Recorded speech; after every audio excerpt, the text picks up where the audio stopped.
morning and welcome back to Reaper Pro Tips with me, your host, and disembodied hands, Quindy, ephemeral vapors, Justin, and John. And wait a minute. Hup. Good girl. And Kiki, the dingo. The dingo herself. Hey, dingo. Dingo. Dingo. Hey, dingo. Dingo, do not eat me. No. No, not right. Yeah, go settle down. Get your chew. Get your chew. Go get your bully. Where's your bully, Paul? Go get your bully. Yeah, where is it? Go find it. It's in the other room. Okay. Chompy Kiki's out. Out, Chompy Kiki. Out. Hold on, I'll be right back. I think we're okay there.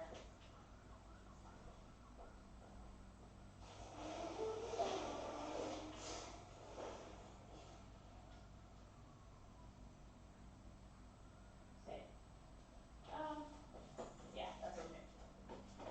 Nope, you gotta stay. You're not allowed. You're too chompy. You're too chompy. Too chompy. Sorry, I had to save the plant also. Actually, there's two other things that are in danger. 1 second. You're done. It's done. Done that. Move. Out. Out.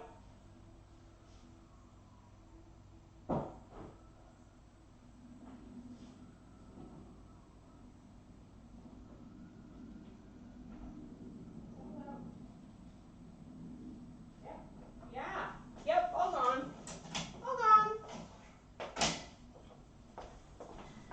Yeah, she's been getting in trouble lately. Tried to chew on the leaves of David's big house plant, stuff like that. She's just too, Shadow Raven, she knows better. She knows better than to bite. She just chooses to do it when she wants to initiate play. And I'm going to have to stop having her get on my lap in the morning to say hi to you guys because it's encouraging her to bite. So I can't do it anymore. Because otherwise it's just taking all the training we're trying to do and essentially saying, oh no, you can bite me now. No, not going to work. Yeah, so no more good morning Kikis until she can be a good girl, which could be several months, so. And I have to go back up here and say thank you for the prime resub, Shadow Raven. 29 months. Thank you. Yeah, they're pushing the Hogwarts Legacy game a lot. But you know what? They've got the money to do it. That's why they're doing it. It's silly. But yeah, consistency in training is essential, right, Inara? Exactly. And unfortunately, this is just, there are days when she's fine, but lately it's all she wants to do is just jump in my lap and grab my hand in her teeth. And that's just not acceptable. It's not. So she's done. And she'll have to settle. And if she starts really getting a pain in the ass in the other room and destroying stuff during stream, she'll go in her crate during stream. Like, that's the way it is. That's the way it is, because little puppy is a pain in the ass. Yeah, exactly, Inara. Yup. And it's hard to be consistent with it. Absolutely is. But yeah, I know you guys love to see Kiki, but it's gonna be next. Gonna be next. Until she can be a good girl. Because she's just too over the top. You gonna settle down? Where's your chew? And I may have to get her a bone just to make sure she's not being bad. Quindy, if you choose to jump on your own table, you're an adult. You're a consenting adult. We really just don't, we're not going to judge you. Oh, good, Kodiak. Excellent. Oh, and Inara, I looked Inara. I wasn't sure if you were my patron or not, but I looked on my Patreon to see if you'd posted a picture of the mini you were having color trouble with, but I didn't see it.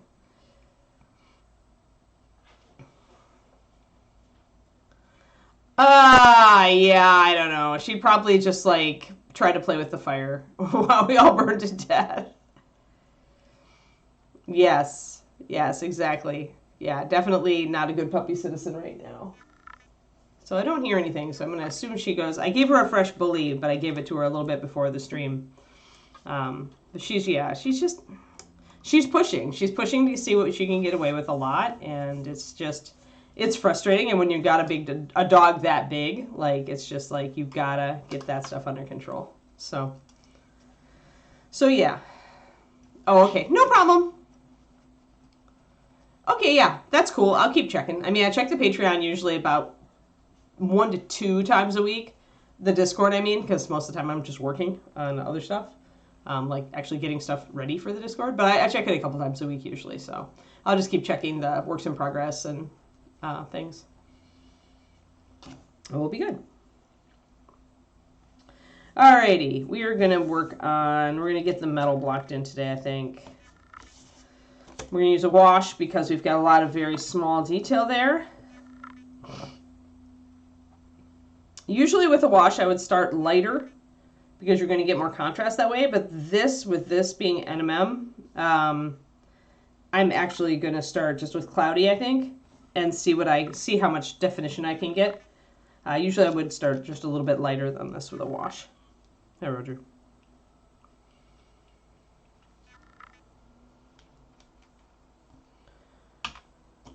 But yeah. So we will do that. We'll black in all of our silver with the gray. And I am going to put a hint of another color into it. Although this time I think I'm actually going to put a hint of, I could use a little bit of black indigo. That might be the best thing to use since that was our other color. And I'm going to do the wash with gray liner, just like I use gray liner for NMM in general. You settle down, Kiki? Settle down. Good girl. I see you're lying out there. Going, Mom, why can't I come in?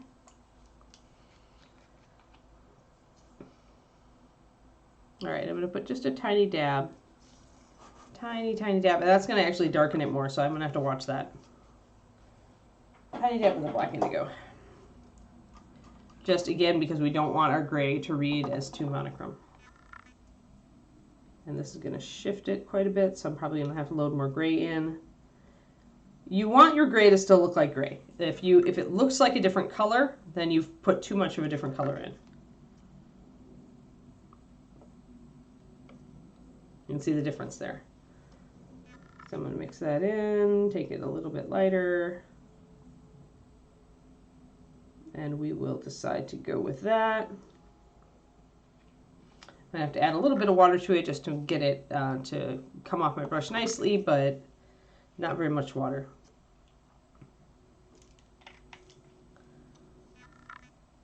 Once again, you can get half drops out of these droppers essentially by just squeezing a little bit out the front and just touching it to the side of your palette if you're using a well.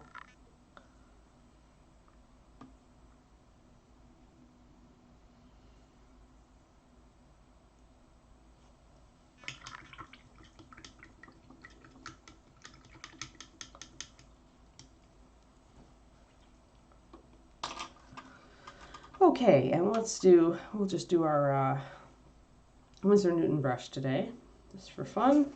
See how well it performs. We're just going to block all that in, then we're going to mix a wash out of the gray liner. And we're going to put it over all those little baubles and jewelry stuff. Let's get it in focus.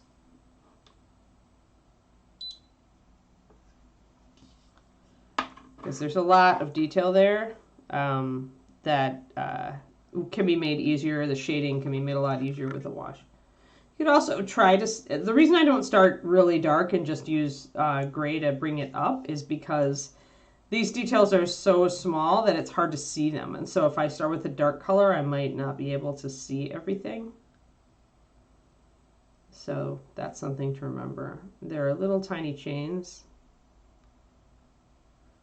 So the wash essentially, whatever detail there is that has managed to travel through the molding process on this one, the wash will at least bring it out. So these little chains don't have a lot of detail. And the difficult thing, of course, is to make sure that you are base coating everything, since your gray is kind of the same color as the Bones USA gray. But just try to kind of methodically work your way across the mini.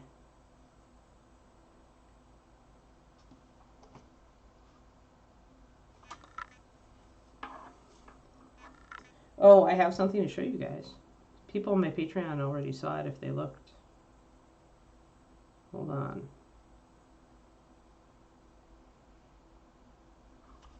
Yesterday, the proof copy of my book came. Look, it's real. It's real, folks. It's real.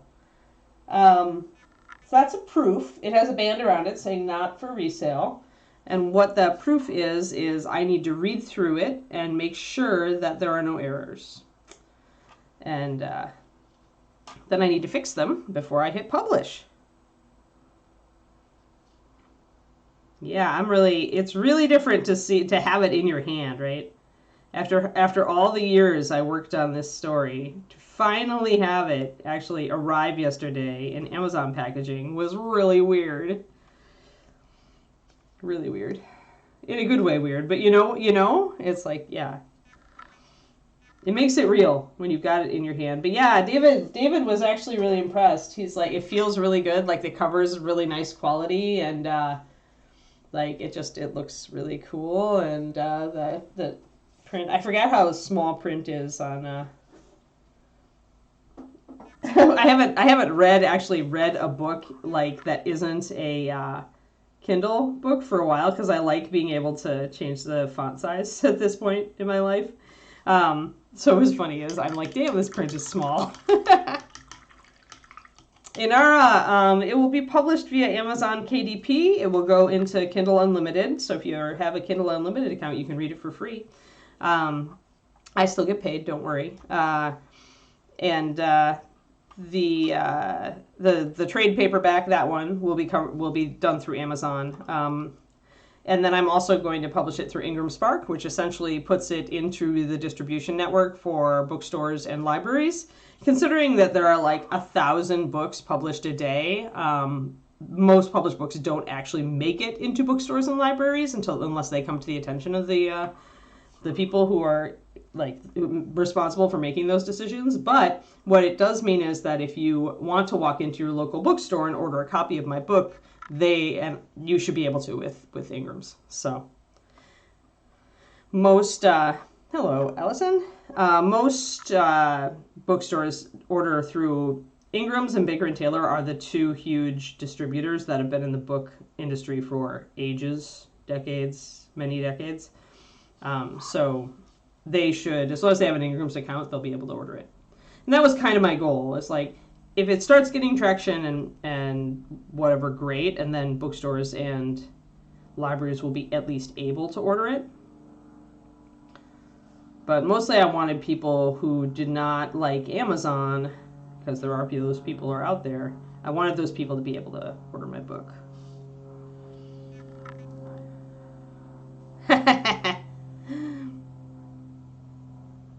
I actually have not planned an audiobook version yet. And the reason for that is that audiobooks are incredibly expensive to produce. So essentially, and then lately there's also this huge hullabaloo going on with the whole AI learning thing, because it turns out that Findaway Voices, which is one of the two main services for finding voice actors for your audiobooks. Findaway Voices has this nifty little clause in it that essentially you give them the rights to use your work for machine learning, and most authors are like, heck no. I kind of am like, heck no, to be honest. So that cuts that off. That only leaves Audible, and I don't know, I assume they don't have that clause, but I'll have to look. And it's still, Audible is expensive. And it's also a pain in the butt, because you have to do, like if you're splitting royalties, you have to do that yourself. So you have to get an tax accountant usually to help you with that. And yeah, it's a whole nother layer.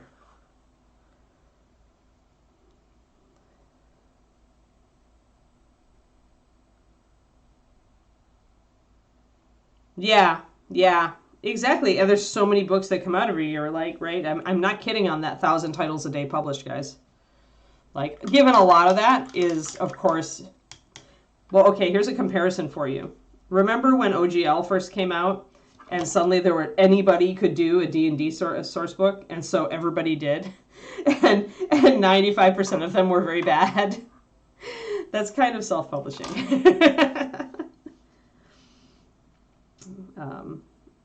Because everybody believes that they can write a book, and so they do. But often the other parts of writing the book, like getting a cover, getting editing, getting good cover, I should say, getting editing, those parts are things that many people just don't want to bother with. Like, they're not in it.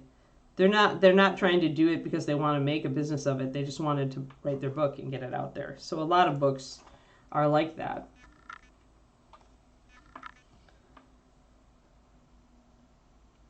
Oh, hey there, Screaming Biscuit. Oh, cool, yeah. Yeah, I'm glad you like that video. That's an old one. Oldie moldy. Yeah, you'll probably never that is like the consummate Jennifer Haley painting video, because I don't know that she'll do another one. Jen isn't real comfortable on camera. That may change. I kind of hope it does, because she's still such a resource and she does things so very uniquely that I'm going to try to do silver everywhere, I think. Right now this just looks great, but I'm just like trying to get a nice base coat on these areas so that I can do my wash and then follow up on it.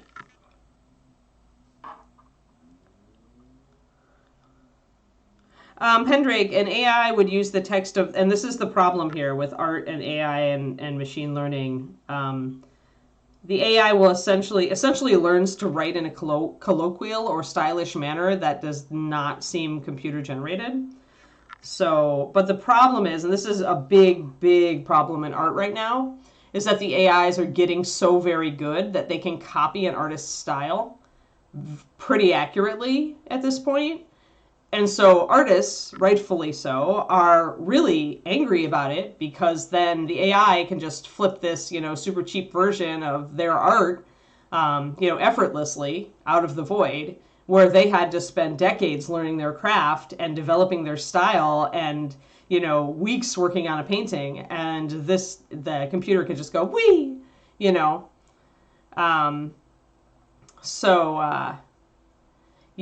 and so it's really kind of blowing up right now, especially once the Find Away Voices clause was unearthed by somebody, because writers, of course, are at risk for the same thing. If an AI reads enough of your books, they can learn your word patterns and word usage, and your story subject. And if they get enough of that, they could write your own book. They could write a book. They could write an Anne Becker book. They could write a J.K. Rowling book. They could, and they could probably do it relatively well. It's kind of scary how well they can do it. So, and they're only going to get better at it. So yeah, that's the problem, is then it devalues, and let's face it, writers, artists, all of us, we already have problems with people devaluing what we do. It's not like we're like all highly valued. People are still giving you well, you enjoyed it, so why do you charge so much for it, right? That kind of argument. And so this devalues with those people even more, right? Because now they're like, well, a computer can do what you do. Why should I pay X amount of money for it, right? Yeah, right. It would at least take you a lot of time to do it, though, Inara. And that's the thing. That's why it's so very controversial, Inara. Exactly right. Because you are exactly right. If you set out to copy, although, here's the thing. Could you, really? You could copy the style, but could you nail it as precisely as an AI could? I don't think you could, because humans are all very individualistic. And that's what makes it so special. This is why, back in the day, when I first started teaching painting, I argued with some very good award-winning painters, Golden Demon, Slayer Sword winners, because they were afraid that if they taught people their techniques, everybody would be able to copy them. And I'm like, dude, you could do everything but hold the brush and they still wouldn't be able to copy you. Because the thing is, their muscle memory is different than yours. Where they're coming from mentally is different. Their color preference is different. Their blah, blah, blah. They're going to make humans are going to make very subtle choices that will make it different, right? Even more different. So here's an example. There's, I really love the Lord Peter Wimsey mystery series, right? but of course the author is long dead. So they got a new writer who could mimic her style to write new books in that series. And I read a couple of them, and they're good stories, but it lacks the liveliness of the original writer. Like it is a Lord Peter Wimsey story, and it does satisfy. It hits the check boxes, but there's just a way that writer could do things. Dorothy Sayers. There's just a way that Dorothy Sayers wrote dialogue that the person who is really very good at copying her still can't get. There's just a naturalism in the way she does it. So I think that the thing about humans is that even if you learn to copy it, you're still going to be creating your own unique version of that universe, those characters. It's still going to feel just a little different. Just a little different. Whereas a computer, I think, because they have so much higher capacity, the computer could nail it tighter, right? Would we all enjoy that if a computer started writing new Dorothy Sayers books and they felt like Dorothy Sayers? Yeah. Would it be a little creepy? Yeah. Is it a little bit weird and wrong that the people who, like her descendants, who own the copyrights and, the original IP, are being just sidelined by a computer that can write her books? Yeah, I don't know. This is very controversial.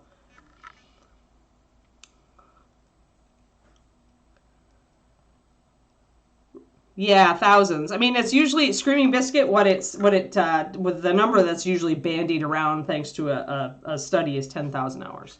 In reality, if you apply yourself, it doesn't really take that long. But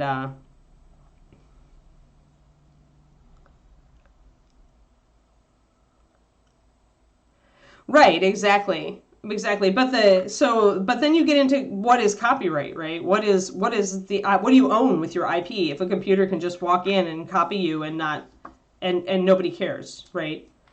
Like I've spent I started writing this book over 10 years ago. Before that, I spent 2 extra decades learning to be a decent writer. So, if an AI walks in and just can do what I do pretty effortlessly, and maybe people even like its books better, I don't know.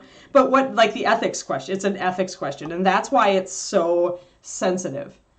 Because are you going to let it devalue the human factor, or are you going to say, no, we need to make some rules around this, right? We need to determine what is actually doable.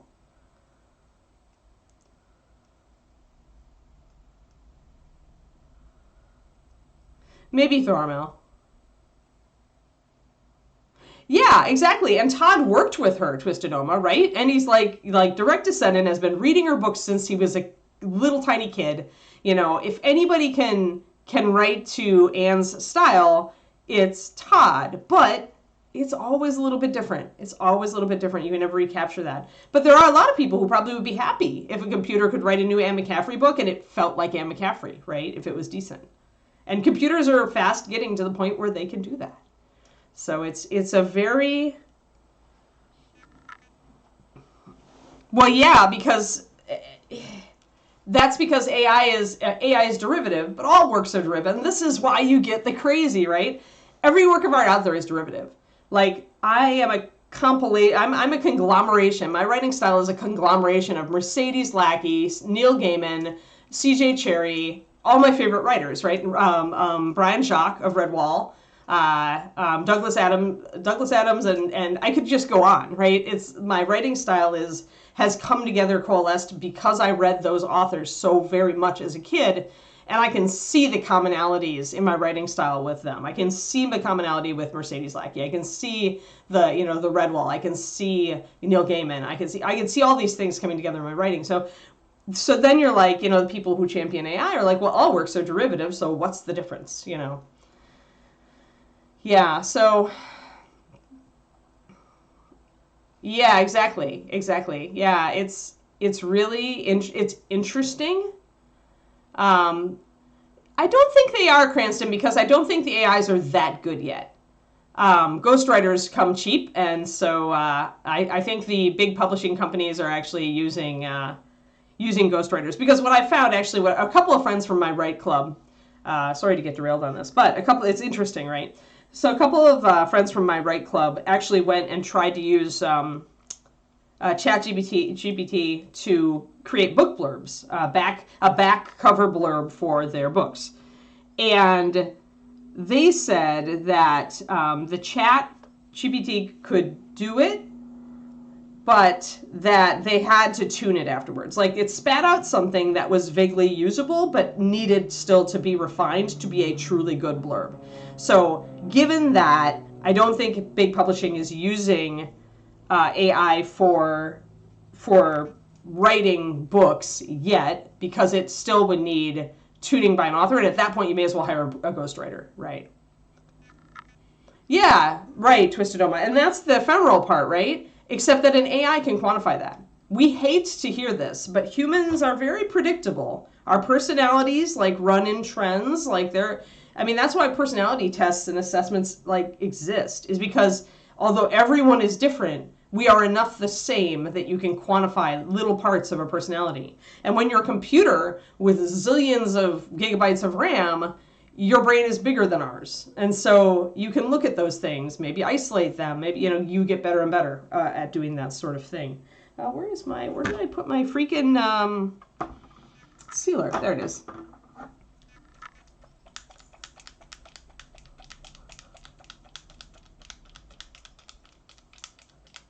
Right, exactly, Agent Marvel. See, but that's it. That's where AI is at right now. It can do passable things that surprise you with how good they actually are when it's trying to be creative, right? But give it 10 years, and we're going to see insanely crazy stuff, right?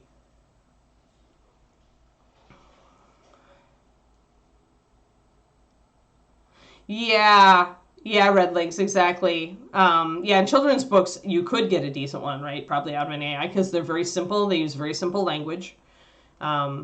So, yeah, it's Bobby Jackson. Yep. I can tell just because of the face. Christine and Bobby have different face patterns. But yeah, so I'm taking 2 drops of gray liner. I'm adding 4 drops of brush on sealer once I unclog my bottle. Then I'm going to throw 2 drops of water into it. That's a pretty dark wash, but I want the details to come out really well. So, and I don't mind if the gray is taken down an extra notch at this point. One moment, need to unclog. 1, 2, 3, 4. Oh, come on. Oh, come on. So cloggy.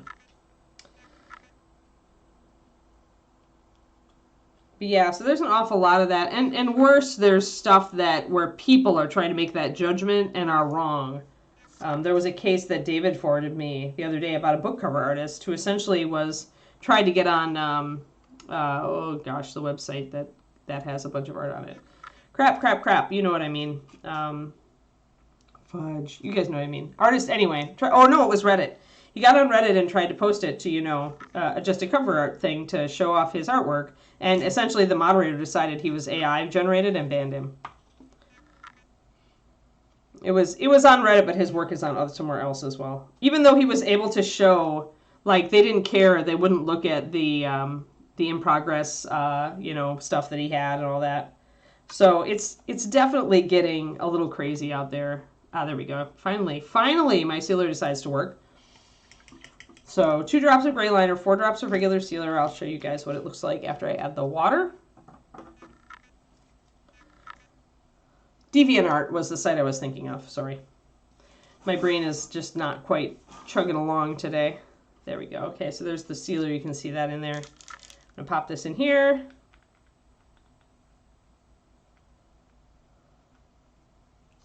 Yeah, maybe. The paint job definitely can add different qualities to a miniature. Even, when the miniature is very, very stylish in a particular artist's way, just because with shading and highlighting, you can suggest you can emphasize some things and de-emphasize another. 2 drops of Kodiak. My usual wash is 1 drop of paint, 4 drops of sealer, 2 drops of water. You can find this. I have a PDF. It's free on my Patreon. I also talk about this a bit, I think, in Thinning MSP Paints. but there is a handout for thinning MSP paints on my Patreon. It's free public post, free download, and it gives you all these ratios. So you can go over there. You don't have to write it down here. Just go over there and download the PDF. It's very simple. Then you get everything. So because I know gray liner isn't like that potent, I decided to go with 2 drops of gray liner. And now I'm going to do kind of a test on one of these lower sections and see if I think it's dark enough.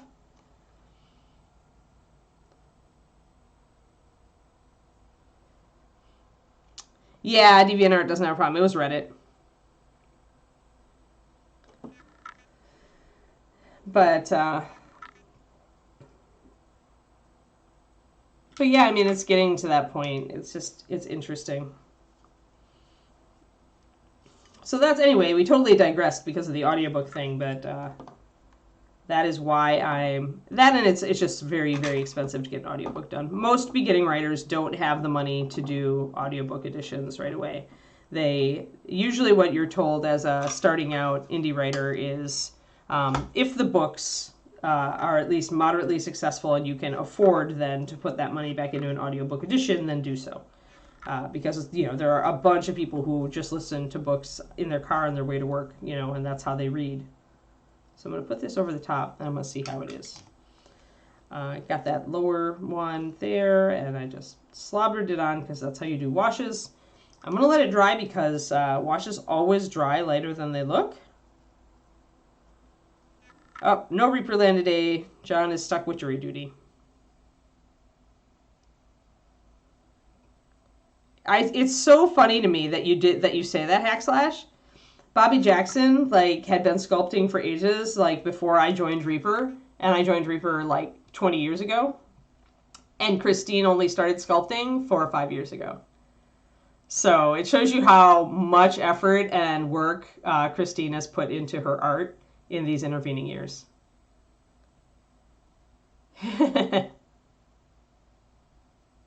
Oh, that is nice. Yeah.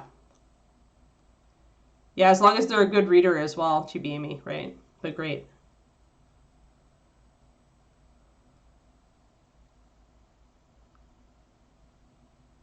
But yeah, so it's funny, Hackslash, because I think it's really cool how Christine has gotten so well known in such a little time. All right, so this may not be dark enough for what I want. It's bringing out the details, but it's still pretty light. But I don't know. I'm going to actually try to highlight it and see if it's light enough for my purposes. So with NMM of this type, i.e. tiny and intricate, all you need to concentrate on is mid-tone shadow highlight. That's all you need. And usually it's honestly mid-tone, a tiny touch of shadow here and there, and then highlights. So I'm going to actually get a little bit more gray liner over here. Or maybe I'll use my rogue shadow since it's right here.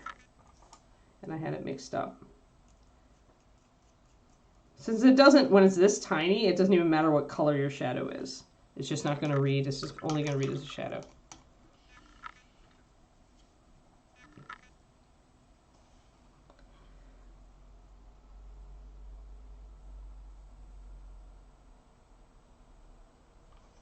But yeah, Christine Manhattan, I remember when she was coming to ReaperCon and just entering the painting competition, and then one year she was just like, I'm going to learn 3D sculpting, and she just applied herself to crazy, and she really clicked on it, and then boom, it was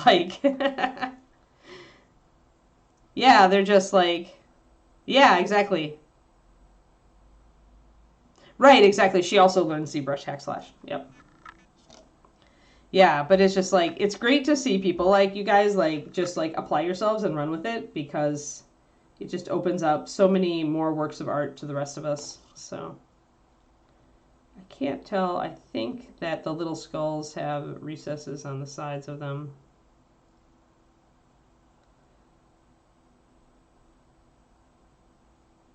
What I don't want to have to do is go back in and hit a lot of shadows to get that little skull to come out, but I did kind of there.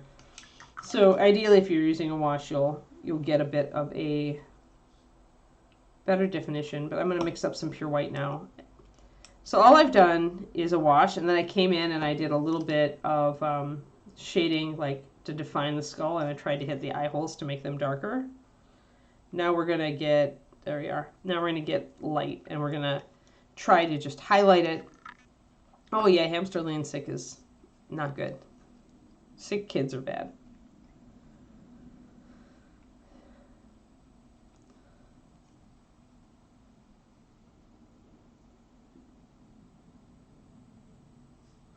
So I'm gonna get a light gray, and then I'm gonna get a white. Technically, I shouldn't even need the light gray, but I may want it, so I'm gonna just mix it up just in case. So I'm doing 2 drops of white there and popping in some of my gray into that to make a light gray, and then we'll have the pure white over here.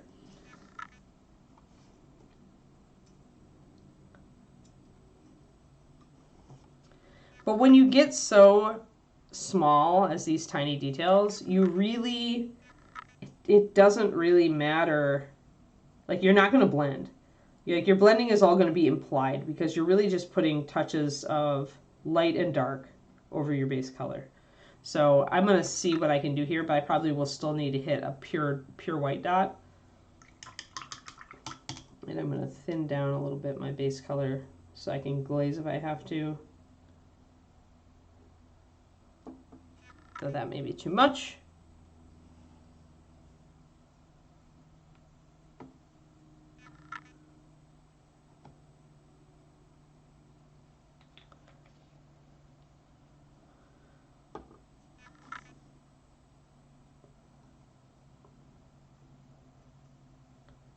Okay, let's just run with that.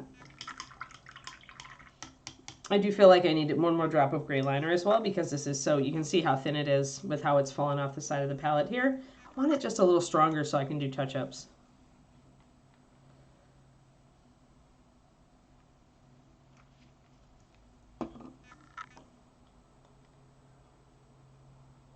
But yeah, so if my book does well, then I'll have to think about audio. But right now, honestly, guys, this has been so much work.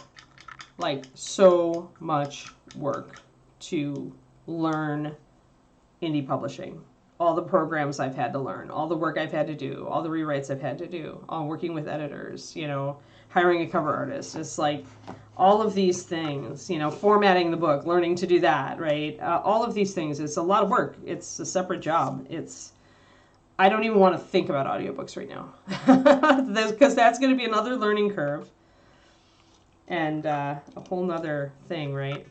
Because if you're going through an official site where you're finding a voice artist, like I said, you also have to worry about, are you paying them up front, which is very expensive, thousands and thousands of dollars, or are you going to split royalties, and then you really need to, at that point, get an accountant, and I don't really want to get a business accountant yet. I don't even know if my books are going to sell more than 2 copies, right? So let's not put the cart before the horse. I can see why a lot of writers wait. They wait, they see how the books do, and if the books do decently, then they decide to do the audio. Thousands of dollars, Pendrake. You're paying thousands of dollars. It would be the most expensive thing. Like, I usually hear the $3 to $4 grand minimum thrown across, and I have a long book, so it's going to be more. So yeah. And I'm not made of money. I'm an artist. An artist and art instructor. I had money saved up for this initial hit, but boy, when I had to pay for my ISBNs and my book covers in the same week, that just about that hurt. That hurt, guys. This is all a gamble. It's a business. You know, it's like when you're launching any business. It's a gamble. You don't know how you're going to do. You try to do everything to set yourself up to succeed. You try to have a great product. You try to have great branding. You try to have, you know, you make sure that everything is in line so that people can find you. You do all this stuff, and it's still just a shot in the dark. Oh, Screaming! It's a young adult fantasy, and it's I call it epic fairy tale adventure. So it's a young adult fantasy based on Norwegian folklore. Specifically, it's based on a version of East of the Sun and West of the Moon, which is a Norwegian fairy tale that is itself based on the old ancient Cupid and Psyche myth. But There's a version of that I ran into a long time ago, and I just loved it in children's book format. I loved it, but I hated the ending. And then I was like thinking about it and going, so it just ate my brain until I wrote it. It's 2 books, and the first book I'm going to publish, hopefully, before the end of this month. And the second book is in editing hell right now. But it should be out later this year. I'm planning for fall. So yeah, if you love like fairy tale retellings or folklore retellings, and it's an adventure really. So it's in the kind of the spirit. Much of the spirit feels like Redwall, the Redwall books, because of the adventure aspect. But probably its closest comp title would be Neil Gaiman's Stardust. All right, so we've got all this. Now I'm going to go in. I'm going to try to highlight this little skull dude and see. Probably the closest thing would be I would use our brush-on sealer or our wash medium butts. It depends on how heavy of a body you need. But a glazed mediums are just pretty much like a matte medium or a gloss medium that's essentially made to be added to the paint to give it more body, but not, and make it more transparent, but not actually watery. So I would probably use either gloss sealer or brush-on sealer, depending on if you're doing it. If you're doing it over metallics, I'd use gloss. If you're doing it over regular paint, then I would use the regular. That said, I do not use any mediums for glazing. I actually don't like the feel it gives the paint.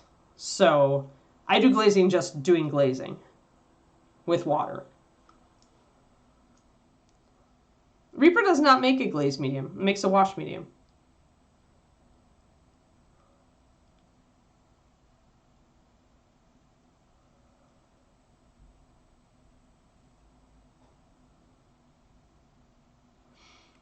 At least unless they've, yeah. If your paint is breaking, okay, so here we go. Paint chemistry! Paint chemistry, it's time to paint chemistry, That's going to be on my theme song now. All right, so butts, here we go. Glazes. Every glaze, constructed properly with water, will break. You are on purpose breaking the paint. If you aren't breaking the paint, you're actually doing a wash and not a glaze. The key to glazing is in the execution. Use water. Break the paint by all means. I break the paint when I glaze, absolutely, because you want it very thin. The key is not to let it pool. So put the paint over the surface as quickly as you can, and then take a clean, damp brush, just rinse yours out and dry it off real quick, and stick it in there, and essentially slurp off all the extra pigment. If you do that, if you slurp off all the extra fluid, your glaze will go on fine. But if you have any extra fluid remaining, it will coffee stain. It absolutely will do that weird drying thing. Yeah, so it's an execution thing. Like every glaze I do is broke. Like it's all broken. Like that's kind of the epitome of glazing, is you're thinning it down to colored water. And when you do that, you've broken any bonds that would hold the paint together. People use glazing mediums so that they get a more forgiving product, so that if they do leave it to pool, it won't coffee stain. But I've never liked the fact that it just leaves more, like, it's more likely that you'll get a brush mark if you like accidentally touch it, or if you like, it gives it a kind of a more of a plasticky feel that I don't enjoy. It also takes longer to dry. So instead, I just apply it all and then suck off all the extra with my clean brush, and then it dries fine. Yeah, and so that you've got too much glaze on the model that you need to wick off. So if you're doing a small area, try just painting a really super thin layer of glaze over there and not leaving any puddles. If you're doing a large area, you want to slop glaze all over it, but then you take your big brush and you just wick it off at the edge. Just keep pulling it off, pulling it off, pulling it off, pulling it off until you have no pooling. I actually showed this yesterday. No, the answer is just wick off the paint. So it isn't get better. I just told you how to do it, so it's not like being able to wick paint off isn't like a superpower. It's just like you stick your brush into the edge and it slurps off the puddle. It's easy. So it's not actually getting better at all. It's just learning one new simple thing to do in your process. Yesterday on the Genie, we did a light glaze, a couple of light glazes on his chains to like blend in stuff. And the glaze was, it's a white glaze too, so totally unforgiving. But the glaze was catching in all of these little rings. And so I essentially had to take the edge of my brush after I cleaned it off and squeezed the water out of it and just like touch the edge of my brush, the tip of my brush to the edge of each of these scales just to pull off the excess fluid. You have about a minute probably to do it, maybe half a minute if it's a very small area. But it's super easy, and you don't even need brush control to do it. You're just essentially, dabbing off your brush on an absorbent surface to dry it off a bit, and then touching it to the edge of the puddle, wherever you see a puddle. Yeah, it's that extra step of slurping off stuff. Yep. So there is an extra step, and that's glazing. That's what glazing is pretty much. So if you want to use a glazed medium, you can. It will enable you, essentially what it's doing is unbreaking the paint by putting more resins into it. But it's going to act a little bit different. And it is, sometimes I find they're a little glossy and they change the surface. But yeah.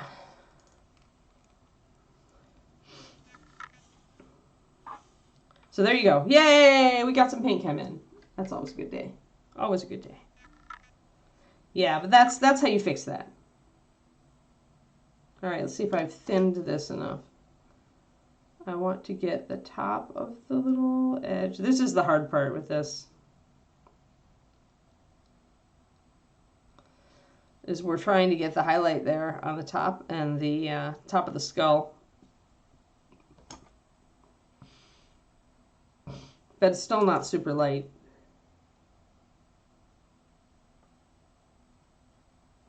Yeah, I need a little more water. Whenever you struggle to get paint off your brush, add a little water to your paint. Yeah, no problem, Botsits. I mean, if you want to use glazed medium, do it, but just like be conscious it will change the paint a little bit, the feel of the paint just a little bit, and the way it dries a little bit. But as always, I would rather teach you to fish than hand you a fish. So for me, it's just do this one thing rather than I will make a glazing medium so that people don't have to learn to do the one thing. I can kind of use the edge of my brush to get this outer edge. So we're getting that skull coming back out now. I'm going to get the bottom edge a little bit. Reflected light.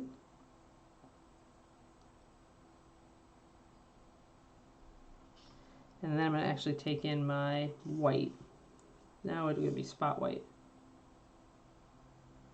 This circle is a ring, so it's going to get highlighted at the 4 cardinal points of it. Some on the top, one each on the side, and on the bottom we're going to leave that other highlight because reflected light is never as strong.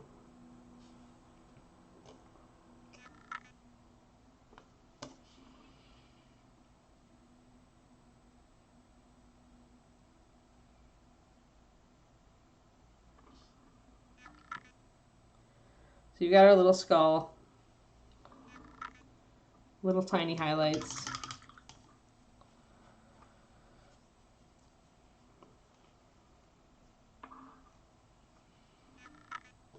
Yeah, every time my brother gets a birthday, he tells me he's catching up because he gets a year. He gets a year closer to me, even though we're 3.5 months apart.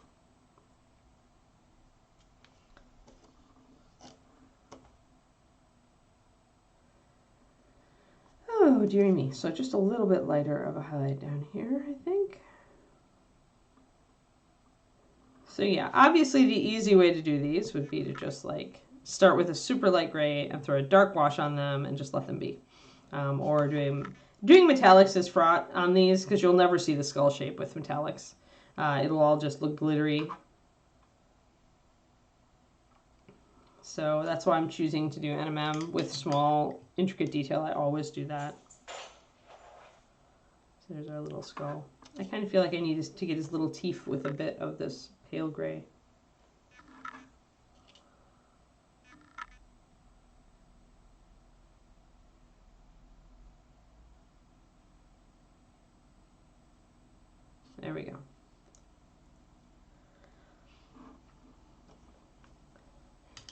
I spent part of the morning looking for dog parks for Keekster because we're going to Sacramento tomorrow, and I decided to bring her along because it's going to be a long drive. It could be like 6 hours there and 6 hours back, plus finishing the errand for David's dad that we are going to do. And so I didn't want to leave her alone for all that time. So we're bringing the Keeker on a road trip. Hopefully it won't be that much, but I figured we'd look for a dog park in Sacramento to give her some run in between the drive up and the drive back.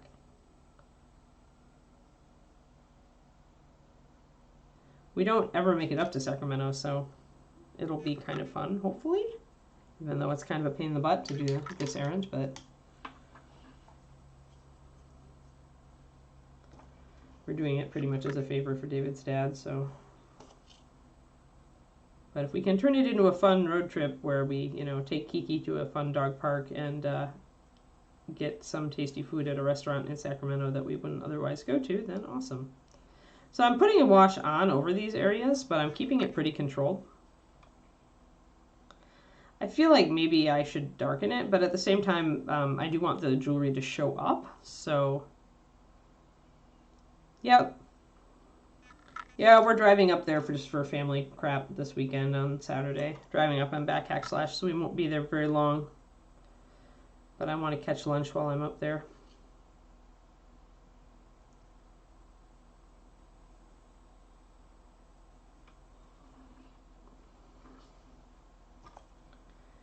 It's just far enough away to be a pain in the butt to not go there regularly from us. So it's like 2.5 hours. 3 hours in traffic, 3+ hours in traffic. So it's kind of about, I used to do a drive like that when I went up to the Oklahoma City from the DFW area, and it was just enough of a pain in the butt that you wouldn't just do it on a whim, even though technically you can do it in one day. Yeah. I have picked a place. I don't remember what it's called. It's one of the really nice places in Midtown. We'll see if David wants to go there or not. So we're just darkening down all of our silver then.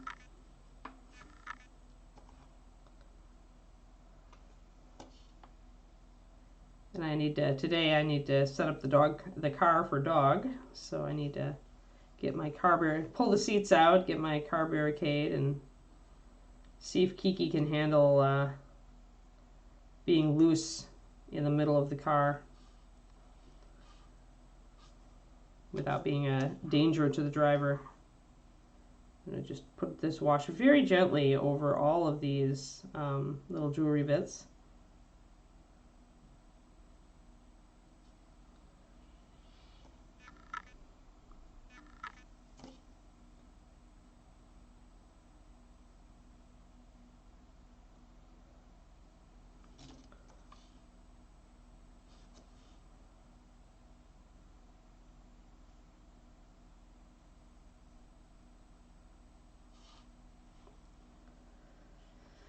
All right, and then we've got that shoulder pad. I need to remember that. So make sure I've got everything around here. I still might do the bracers in gold, so I'm going to leave that, or bone maybe. I haven't decided.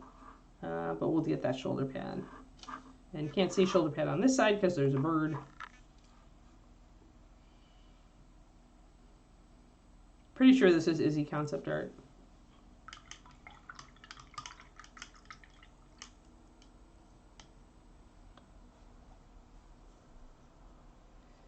Yeah, but it's a pain in the butt. Twistoma, like, it's nothing I would ever do to go out to dinner.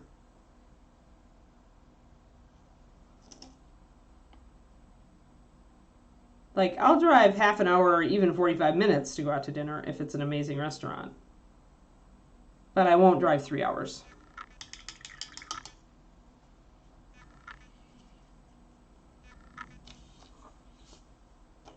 All right, so we're going to get our mid-tone. We're going to put it right over the shoulder pad here.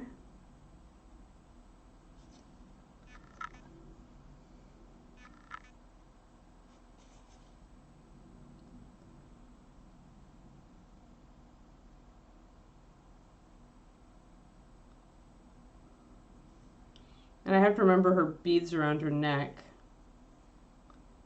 But I think I might do those in gold, because we're going to do little gold accents here and there, right? We're thinking about it. Simon, that would be questions at reapermini.com. They were, but I don't know what the status is now. Drive an hour for medieval times. Yeah, that's pretty much a destination restaurant, right? But that would be my limit. Like an hour is my limit. Because then after dinner, you got to drive home. And then you get home and you have no time to relax or do anything before it's suddenly time to get ready for bed. You're just tired from driving so much. All right, so we've got that base coated, so now I can wet that dry, and we got, well, right, exactly. You want to make it a weekend trip or something. Like I said, I used to do it for puppy evaluations in Oklahoma City, but that was me driving up in the morning pretty early, spending all day there, and then driving back at night, so. But yes, Ivan, I would email at Reaper and ask about setting up a tour. And I'm going to take my wash and pop it all over the top of that to bring out the details on the shoulder pad there, which is another skull. Haha! I think she's got a theme, folks. She also has a collar around her neck, and I totally forgot about that, and I need to figure out what color to make it. I might just make it gold. Oh, a Disney Interactive thing.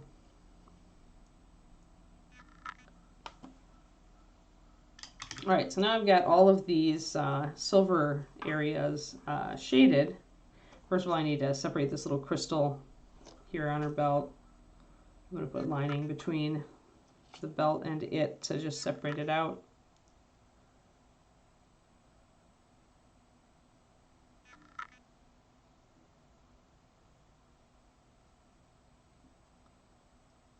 Overwatch League finally did its schedule for yesterday.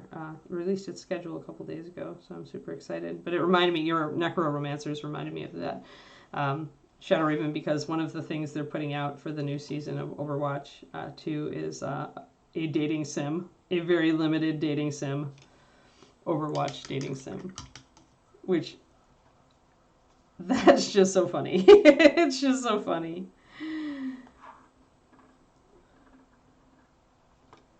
I can't wait. I can't wait to try it.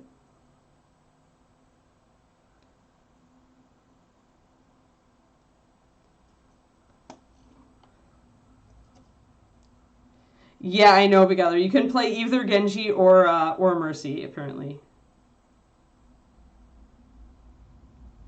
And it's very limited, but you know, 'cause it's not like they could put a ton of development time into something that's really just kind of fan service, but I still think it's awesome. So there was no real sculpting, like there was very little detail left in these little chains, but I chose to just put two little dots in there to suggest that there's a chain or a bead. Dating sims are exactly what you think they are, Pendrake. You get to like go and like your character gets to try, you know, romancing and dating like various characters in the game. I mean, come on, it's why a lot of people love Dragon Age. I hate to say it, but in Dragon Age you could like try romancing the other characters in your party, and it was super fun. Let's face it. Let's admit it all. So, yeah, it's totally funny. I can't wait. I'm totally up for trying it. Oh, and Mass Effect. Yeah. So it's not like video games haven't done this before. Oh, good, Simon. Thanks.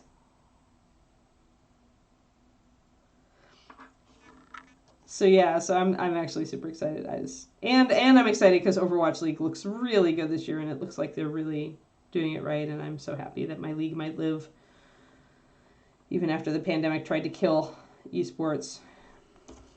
At least like kill arena esports.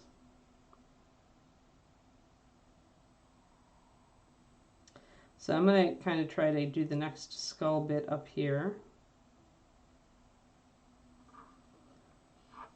And this is the fiddly bits, right? It's doing all these little jewelry bits, just trying to like bring it up and make it look good. Hey, Zachariah, thank you for the. Oh, it's a half a sub-anniversary. 6 months. Half a sub-anniversary. There, you get half a song. Oh, dear me. But yeah, so Overwatch dating sim. I will admit, I am somewhat intrigued. was funny. David and I had a losing streak of like 9 games in Overwatch over the last couple of days, and then last night we logged in and we were all trepidatious. We're like, oh no, well here comes another losing night, and we won a single game and it got us like all of our daily achievements because it was such a blowout. And we're like, okay, we're done. We broke our streak. Broke our losing streak. We're like, should we just quit now? Yes, we should just quit now while we're ahead. It was funny. I'm glad he's playing Overwatch with me again. I get a little worried when David is like totally into WoW, like absolutely sucked into WoW.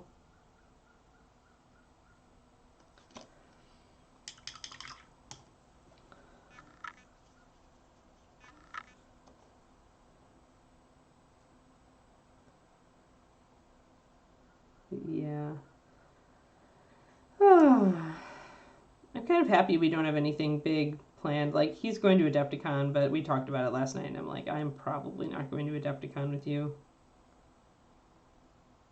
He knows. It's just Kiki. The Kiki dog. So troublesome.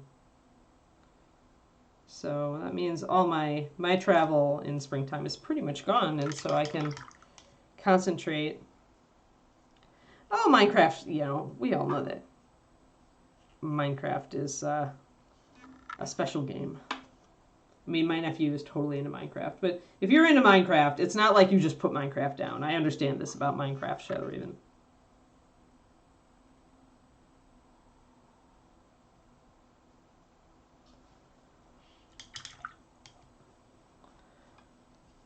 I never got into it because it wasn't pretty enough for me. I didn't like the blocky things. I like a very pretty game. But I get why it's so cool, and I get the building aspect of it and everything.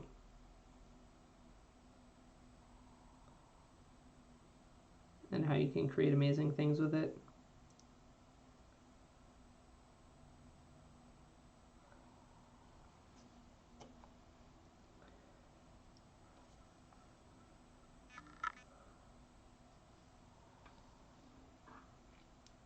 Yeah, I'm sure. It's just not my cup of tea. I think David used to play, but he's not as into it. But my nephew loves it. That's why I got him the LED light potion bottle for Christmas. I wish I could have been there to see his face. It's like crazy Auntie Anne with the geek gifts again. Gamer geek gifts. I'm always encouraging the nerdiness in my nephew.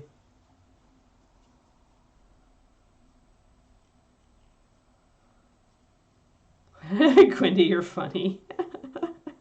Skyrim for life. Yeah, Skyrim was pretty enough for me. I played quite a bit of Skyrim.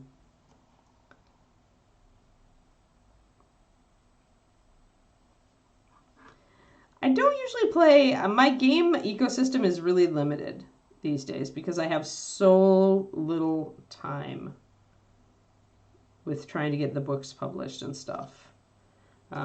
So what I usually do is obviously I play Overwatch 2. But David and I also play Borderlands. And so we've downloaded we're about to start some of the DLC content for Tiny Tina's Wonderlands. So that's what we play. We also play Path of Exile, which I'm kind of excited for Path of Exile 2. I'm also kind of sad that we missed the current league, but we play that. And we play World of Warcraft. He plays it a lot more than I do. Miniature Monthly, I was just saying I had to cancel. David's going to be there. David's got Golden Demon entries. But I had to cancel because Kiki, our puppy, she's still only 7 months old. And by the time Adepticon hits, she'll be 8 months old. And she's really mouthy still. So I just feel like I can't get a puppy sitter for her. Like, she's just not quite adult enough to not, be bitey. And I really want to find a puppy sitter that we can depend on if I'm going to be gone for like 5 days. So So yeah, so sadly I had to shelve my Golden Demon plans and not go, which is a bummer. It is a bummer, but this should be the last Kiki disrupted travel. Because then by the time she's 10 or 11 months, I expect her to be good enough that I can get a dog sitter for her and she's going to not be a mouthy beast. But she's still so jumpy and she's still so mouthy and she still wants to get on the counter, like with her paws and stuff. And I just look at a dog sitter like that and I'm just like, this dog is a nightmare. I would never dog sit for this dog again.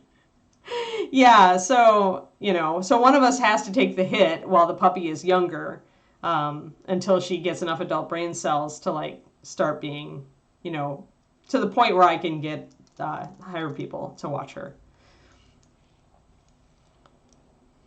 I need somebody who understands shepherd puppies. Like, if there is a dog sitter out there who loves German shepherds and Belgian Malinois, that's the person who totally would understand Kiki. They would totally get Kiki, and they would be best friends, right? But I need somebody like that that's used to bigger, more feisty breeds like that, more energetic breeds. But yeah, I'm kind of bummed because I bought a couple things and I was like kind of psyched for Golden Demon because I really want to go back and try to hit it again. I've got my 2 Golden Demons. Obviously, I need a third to complete the set. But yeah, not this year. Next year. Sorry. I know I wanted to see you guys too. I miss you guys. Yeah, I know. Well, drag David out. Like, make sure if you do one thing for me, try to involve David, okay? Like, because you know how he gets. He gets totally absent-minded, and he's like, la, la, la, la, and then at the end, he's like, oh, who's going out for dinner? And everybody's like, bye, we're already gone, That's David. So make sure David gets invited to Indian food. Eat some tasty things for me, in my memory. Good deal. Awesome. I know David existed before I came along, but, it's just the part of me that's the sociable beast, and knowing him, I'm like, yeah, make sure you drag him in. I would appreciate it. But yeah, I'll be out. I'm sorry. Yes, blame Kiki. Blame Kiki. Hold on, wait, Minnie from Sure Monthly. Don't leave. You need to see a picture of Kiki because she's really cute. Where's my recent Kiki photo? Recent Kiki photo. There, my girl. There's my girl. Sorry, my screen is. There she is. Her little demon face. She's totally a Cerberus. Yeah. Yep, there's my Keeks. But she's a little wolfling. Like, she's totally, like, we call her Cerberus these days. Like, that was originally going to be our name for her. And she's totally Cerberus. Yeah, sorry, Shadow Raven. Yeah, I know. I have lots of online friends who would love to dog sit for Kiki, or you think you would. But, here's the more, like, I'm about to jump up on you and get that treat out of your hand. That's more the Kiki. No, anybody, I mean, I may be overthinking it, but I'd rather not take the chance, of totally alienating a good pet sitter, right? So we'll try it, but I'll essentially try it. Yes, Sibin, that's it. So Kiki she doesn't have Malinois in it. She's actually a Shiloh Shepherd Poodle Water Dog mix, but mostly Shiloh Shepherd. But she definitely got the energy from the Poodle, and so the equivalent is a dog that, like, her favorite playmates are Belgian Malinois. So, and she is super smart. Yeah, they need gauntlets. Yeah, exactly. So I feel like I'm raising a Malinois. Because you're right, that's exactly what it is. If she gets bored, or she doesn't have a chew or something to distract her, you are her plaything. That's exactly it. So I feel, yeah, at this point, I could raise a Malinois puppy. Having experienced this, I could do it. I might not enjoy it, but I could do it. But I need somebody who, like, gets that vibe and isn't put off by it, right? Because a lot of dog sitters maybe don't deal with the big breeds, or really active and in-your-face breeds. So she's work. She's getting better. Like, right now, she's just napping, just lying out in the hallway waiting for me to be done. But yeah, so she is something. Like, she's going to be a brilliant dog when she gets adult brain cells. Like, probably will be, like, it's between her and Thorn for smartest dog I've ever owned. Thorny also, you could just look at Thorny, you could just see the wheels turning. That's Kiki too. Yeah, Basset Hounds are super hard to train. Like, I'd heard, oh, how did you do with the housebreaking, Screaming Biscuit? Because they are legendary. Basset Hounds are legendary for being really hard to housebreak. I'm going to use Rover, actually, rover.com. I used to go to the classes at that place, but they're north. The problem is they're way north, Agent Marvels. I don't know. And yeah, that could have been a good referral, but yeah, Kiki's got a new patient appointment with a vet right after I get back from a trip. And so after I get back from Arizona, Kiki and I have a new vet appointment, and then I'll ask that vet maybe. But yeah, our next door neighbor had a good experience with Rover. There's a lot of decent pet sitters on there, it seems. So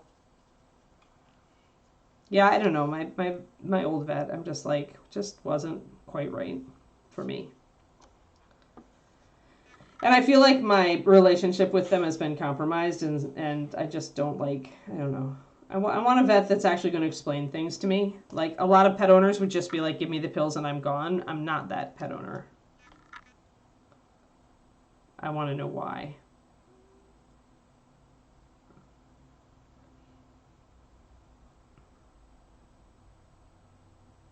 There we go. So we'll separate out our little jewelry bits, and they're coming along. So again, for this little cord here, which is probably a chain but so tiny that you can't see it, I'm just going to do dot, dot, dot with my white down the links there. And that's going to create the illusion of beads or a chain. Yeah.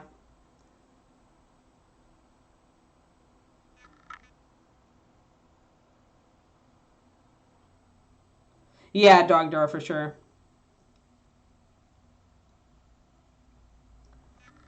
Well, if you managed to housebreak your Basset Hound, I'm impressed, because I did have another friend who had a Basset, and he was never quite solid. But I bet a doggy door helps a lot.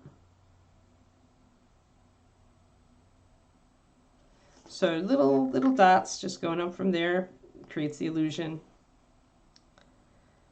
Yeah, exactly, Agent Marvel. That's the thing. That's what I want. I want a vet who's just going to take the time to explain to me the why, and why are we going to do this? What is this drug that we're going to ask you to give your dog? You know, what should you be watching for?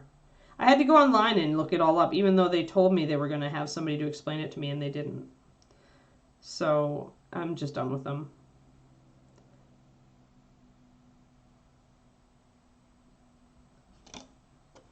I won't leave them a bad review, but I'm just going to quietly tell them to take me off their client list. I was just so lucky with my vet in Texas. Like, best freaking vet ever. Like, first name Vasis. You know, just really a great lady. I loved her so much. So now I have to find somebody I like up here, or somebody that I at least don't hate.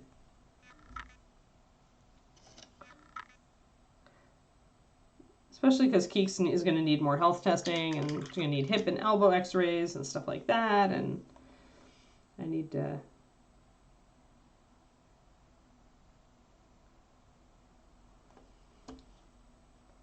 I want to have a vet that I really like and trust. Especially if Kiki has puppies, because then that vet, you know, is going to be doing the checkup on the puppies.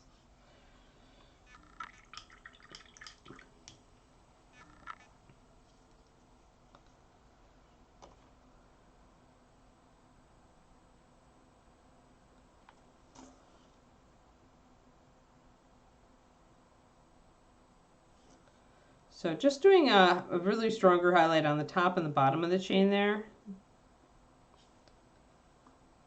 I'll probably do a little bit darker shading where these links come in on the side here. So do a little bit of lining. Just my wash didn't quite give me enough shadows there.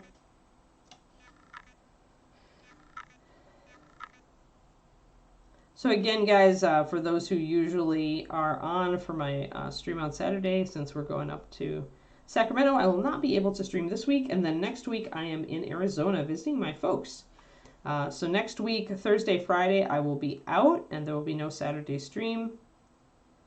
And then I'll be back on Wednesday. So I'm driving to Arizona on Thursday, Friday, and back on Monday, Tuesday. Because I'm taking Kiki with me, so she gets to annoy her grandparents for a while.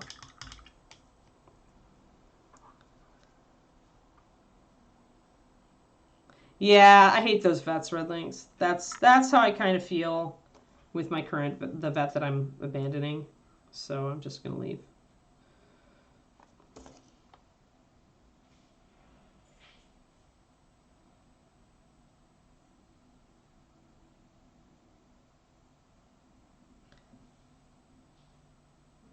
I just want a vet who's going to actually take the time to explain to me and understand that I'm an experienced dog owner, and if I'm asking questions, it's not that I'm questioning their judgment. I'm actually just, I want to know because it was not like my prior experience, or I've never encountered it before, or I did encounter it before, but we did it different, that kind of thing.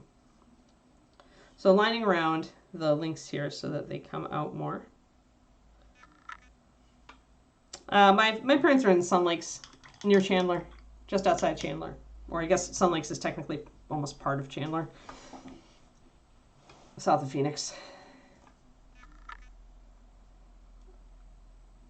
I have a friend who has a condo in Tucson that I've gone to visit her before.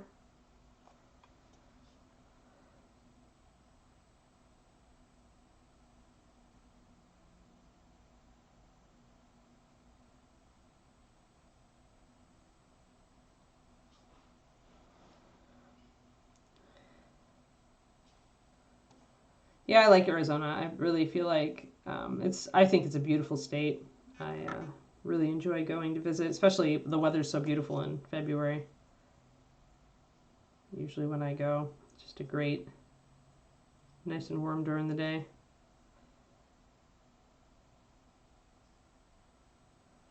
All right, so just trying to get more this side of this skull because this far side is kind of under the book.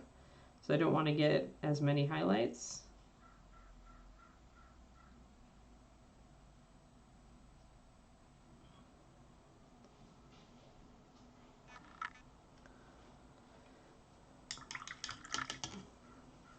But yeah, I really love Arizona. Before I met David, I was actually thinking about moving to Arizona.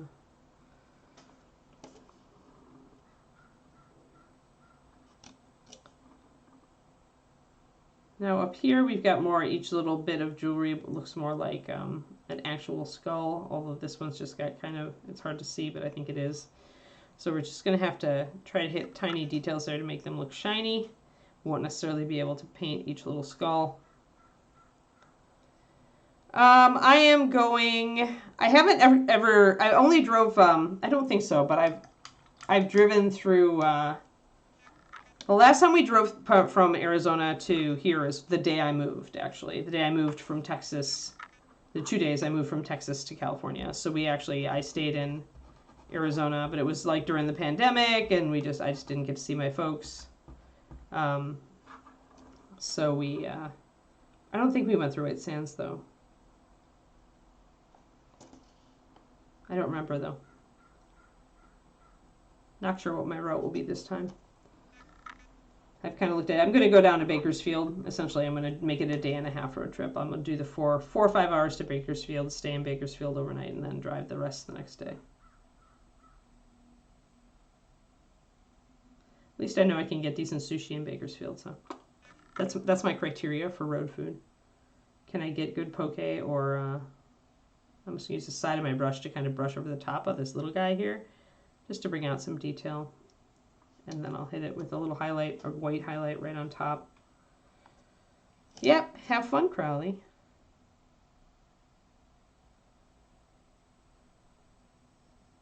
Oh, is it your hometown, Warshadow? I mean, it's a good place to stop over when I'm doing these kind of trips out back east, but still west.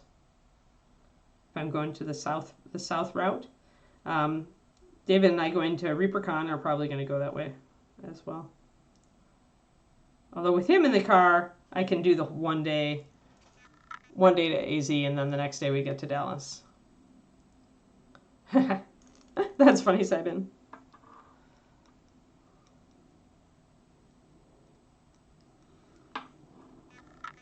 All right, so now we're up to this skull here, which is much more pushed out. And I need to get some shading up here and some highlighting on her top of her corset. Got our lining in there already. So I'm just going to grab my wash and use it as a shader.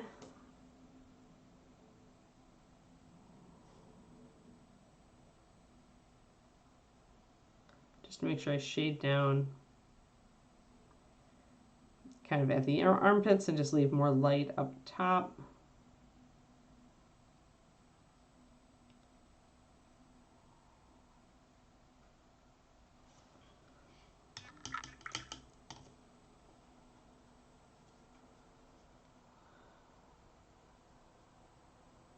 I actually am not that familiar with Berkeley because it's a ways. We're right next to Stanford, Jetty Jared, but we're not. We're actually Berkeley's a pain to get to from us because it's East Bay, and you have to go up kind of like and kind of hit San Francisco and go east.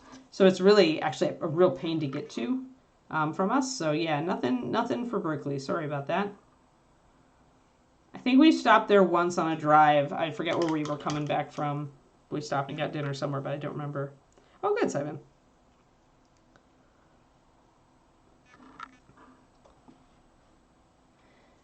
I mean, if you're willing to drive when you're in Berkeley, either you're in hitting distance of San Francisco, and if you have time to go into the city, and if you enjoy art type things, then I would say definitely go to the two main museums, or the Legion of Honor and the De Young.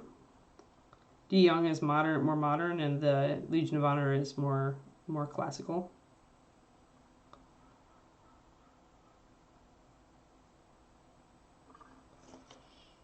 But they're great. They're absolutely fantastic art museums. And there is, if you like Szechuan food, there is a great place in San Francisco proper called Mama G's, which is very good Szechuan food.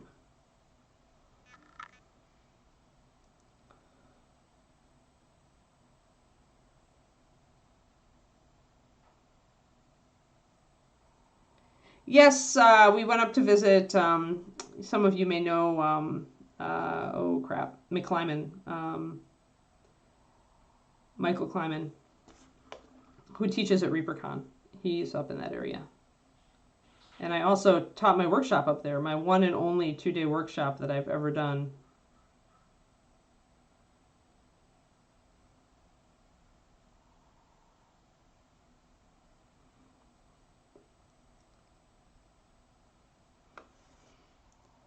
So trying to get those highlights in. Hey, Otter Mama. Wow. Stupid work.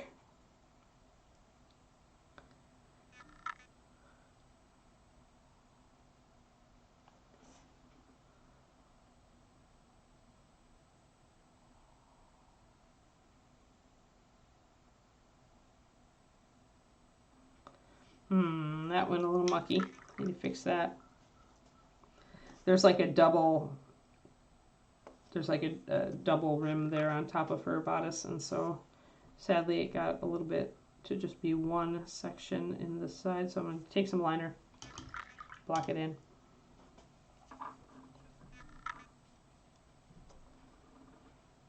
This fiddly work takes a long time, as you can tell. I mean, given we got distracted by paint chemistry during the stream, but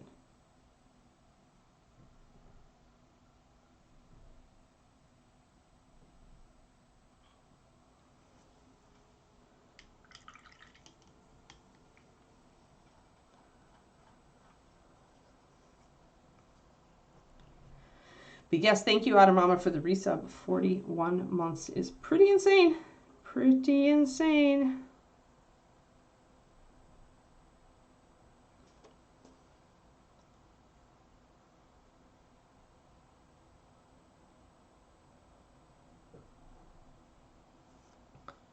There we go.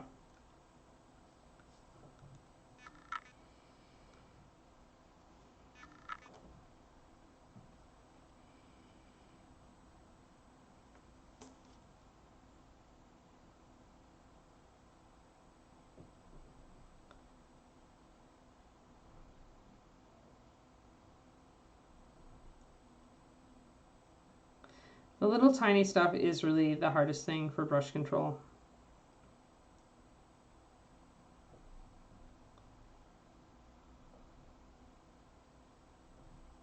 And I am sometimes just using the side of my brush to hit the little raised details.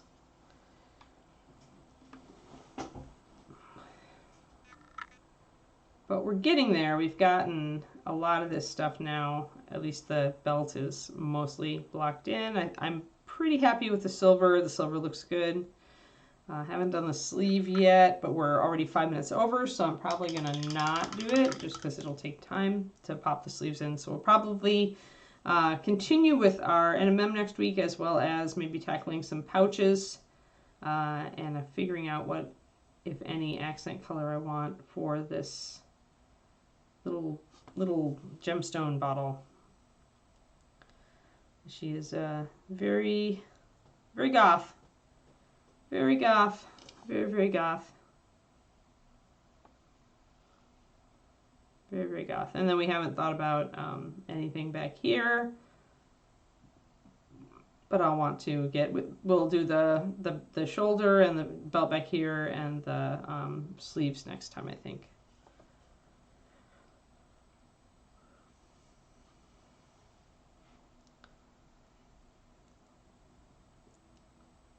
She's getting there. She's getting there, Quindy. All these little details take a lot of time to paint well.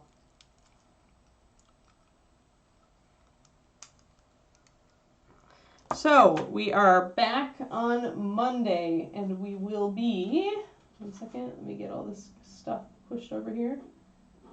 On Monday, we will continue with Fishy. Fishy's looking pretty good these days.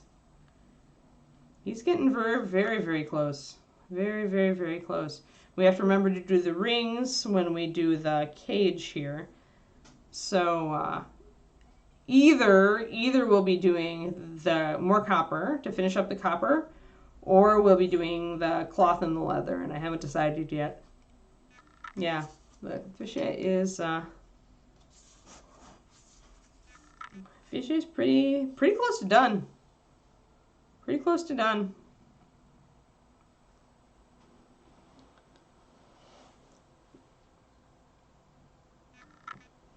But yeah, so then I have to figure out like what I want to do for basing, or if I just want to paint his basing like it's sand, which I might do.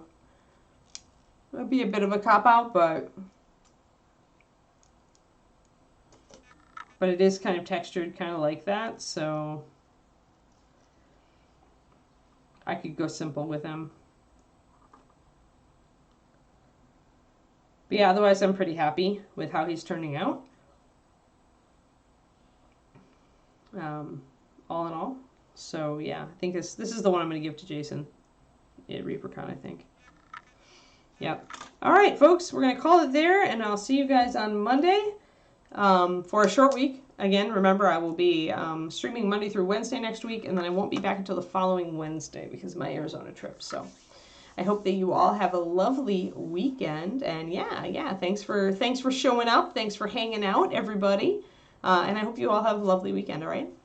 Me and Kiki wish you well. See you later, guys. Bye-bye.